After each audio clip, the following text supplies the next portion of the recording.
پوچھنے والے نے ایک دن پوچھا اور بہت زیادہ حسد کا مادہ اس کے اندر پیدا ہو گیا تھا، تو پیغمبر اسلام نے صرف ایک کچرا کہا تھا کہ تمہیں معلوم نہیں ہے میری بیٹی فاطمہ اتنی باعظمت اور صاحب مرتبہ ہے کہ اس کے تعظیم کے لیے میں کھڑا ہوتا ہوں، اسے سینے سے لگاتا ہوں تو اس سے جنت کی خوشبو آتی ہے، جنت کی خوشبو آتی ہے۔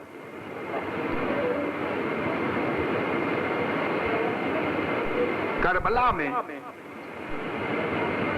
یہ راز کھلا،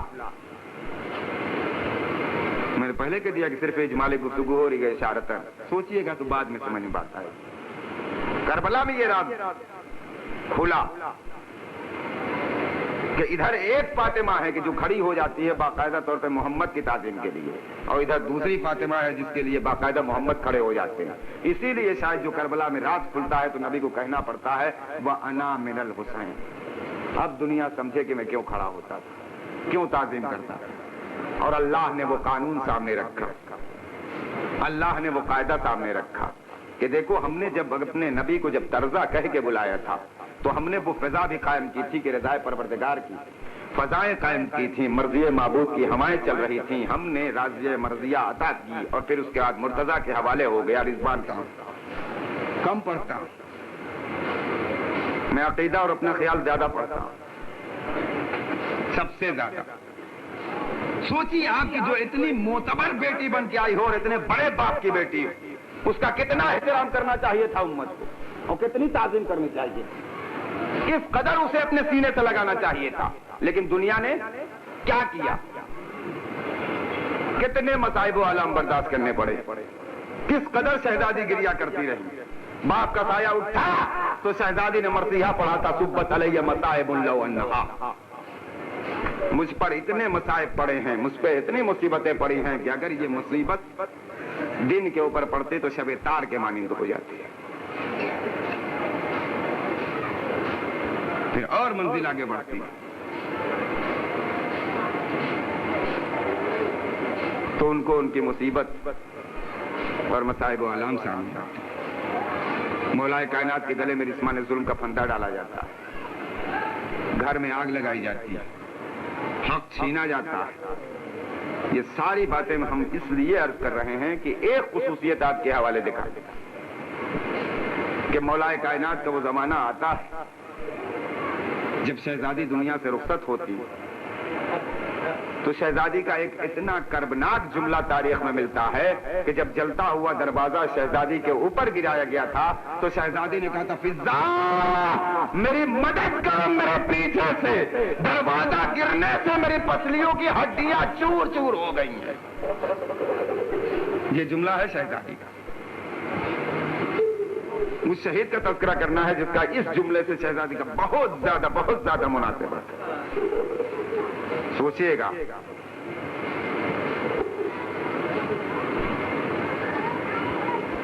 پسلیوں کی ہڈیاں میری چور چور ہو گئیں، جملہ یاد رہے گا، شہزادی کا جملہ ہے، میری پسلیوں کی ہڈیاں چور چور ہو گئیں۔ جناب قاسم آتے ہیں، ماں ہے جو بیوگی کی زندگی گزار رہی ہے، باپ نے پہلے ہی وصیت کر دی ہے کہ جب بھی میرے بھیا حسین کے اوپر آنچ آئے تو قاسم کو قربان کرنا ہے، پہلی ہی وصیت ہے، پہلی ہی بات۔ پہنچ گئے ہیں میدان کربلا میں، 13 برس کا سن ہے۔ احساس اگر آپ کر سکیں تو آپ کو معلوم ہے کہ اگر سورج نکلا ہوتا ہے، سورج اگر نکلا ہوتا ہے تو اس وقت چاہے کتنی بھی طاقت کا بلب جلائیے آپ کچھ احساس نہیں ہوتا۔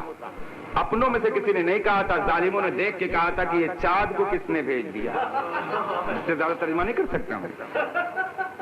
سوچئے گا سورج نکلا ہوا ہے، شدت حرارت آفتاب ذرا اندازہ کریں اس کا، یہ چاند کو کس نے بھیج دیا، ہمارے سامنے بھیجتے ہوئے کیا اس کی ماں کو بھی احساس نہیں ہوا؟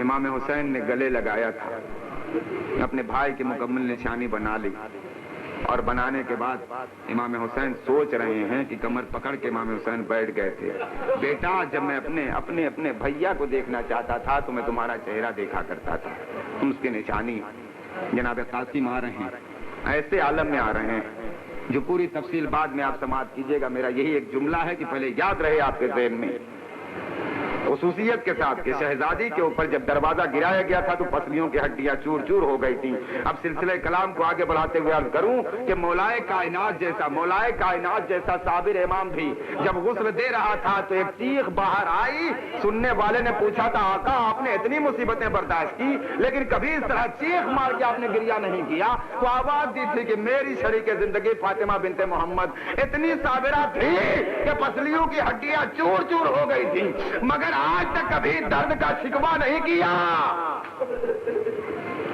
درد کا شکوہ نہیں کیا تھا، پسلیوں کی ہڈیاں چور چور ہو گئی تھی۔ دیکھیے میدان کربلا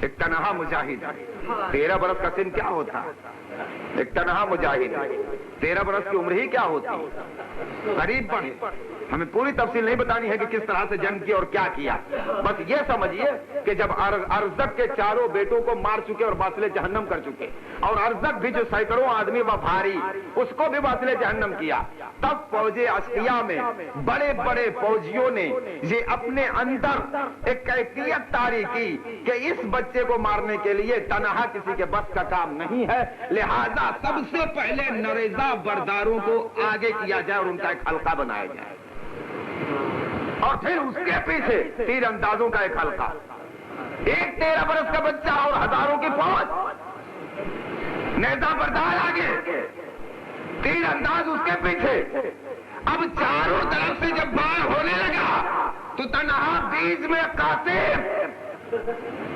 اور اس کے بعد نہ جانے متعدد موقع ایسے بھی آئے کہ کسی نے گرز بھی لگایا، کسی نے برچھی بھی ماری، کسی نے شمشیر کا بھی وار کیا، میں بڑی آسانی سے پڑھ رہا ہوں اس لیے کہ آپ اپنے کو لیے آمادہ کر لیں، بعد کی مجلس کے لیے آمادہ کر لیں، صرف اشارتاً عرض کر رہا ہوں۔ اور پھر ایسے عالم میں جب جناب قاسم زمین کی طرف چلے تو گھوڑے کے گردن میں اپنی باہیں ڈال دی اور آواز دینا شروع کیا، چچا آئیے مدد کے لیے، چچا آئیے مدد کے لیے، اور پھر اس کے بعد نہ جانے کیسے کیسے زخم کاری لگے جو زمین تک جناب قاسم کو لے کے آئے، اور جب زمین تک لے کے آئے تو پہلی 3 آوازیں جو قاسم کی ابھری تھی تو یہ صدا بلند ہو رہی تھی، گھوڑے دوڑ رہے تھے اور قاسم پکار رہے تھے، چچا مدد کو آئیے۔ بچوں کی یہ فطرت ہے کہ جب ان کو تکلیف زیادہ ہوتی ہے تو وہ اپنی ماں کو پکارا کرتے ہیں۔ 3 مرتبہ قاسم کی آواز گونجی، چچا مدد کو آئیے۔ جب گھوڑے دوڑنے لگے تو قاسم کے لبوں سے آواز گونجی، میری اماں۔